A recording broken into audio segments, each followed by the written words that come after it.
first English explorers to come to North America sought a less hazardous route to China.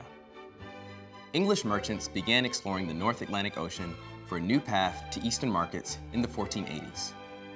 Christopher Columbus believed he had found a southern passageway to China when he landed in the Americas in 1492. But Italian John CABOT thought he could find a shorter northern passage, and England's King Henry VII sponsored him for an expedition.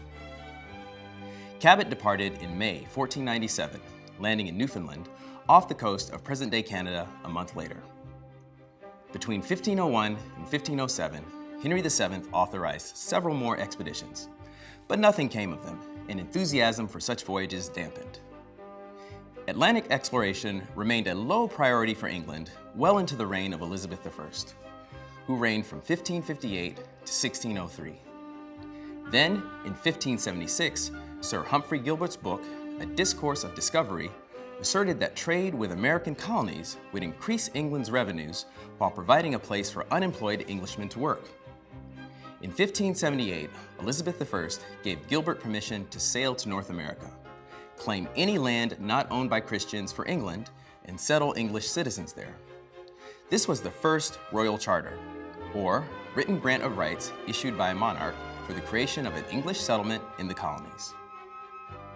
In August 1583, Gilbert landed in Newfoundland, which had already been claimed by CABOT. About a month later, his journey and the chance to make his vision a reality ended when his ship sank in the Atlantic during a fierce storm. Soon after, Gilbert's younger brother, Adrian, and a few others received similar charters, but none found a northern passage to China, nor established any colonies. Finally, in 1585, Roanoke Colony, off the present-day North Carolina coast, became the first English settlement in North America, though it lasted less than 3 years. Under the direction of Sir Walter Raleigh, a group of 107 colonists brought insufficient supplies and quarreled with Roanoke Indians. The group soon departed, and 2 weeks after their departure, supply ships left 15 soldiers to protect the island. In 1587, Raleigh tried to establish another colony, sending 177 men, women, and children to nearby Chesapeake Island. But upon learning of the death of the 15 sailors left on Roanoke Island, the ship's captain, Simon Fernandez, overruled Raleigh's order to leave the colonists on Chesapeake Island.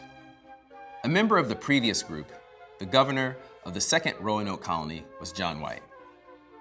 Arriving too late for the planting season again, White returned to England with Fernandez at the end of August for much-needed supplies, leaving behind his newborn granddaughter, Virginia Dare, the first English person born on American soil. A Spanish blockade delayed White's return until August 18, 1590, when he found the settlement destroyed and all the colonists gone. To this day, what happened to the lost colony of Roanoke remains a mystery.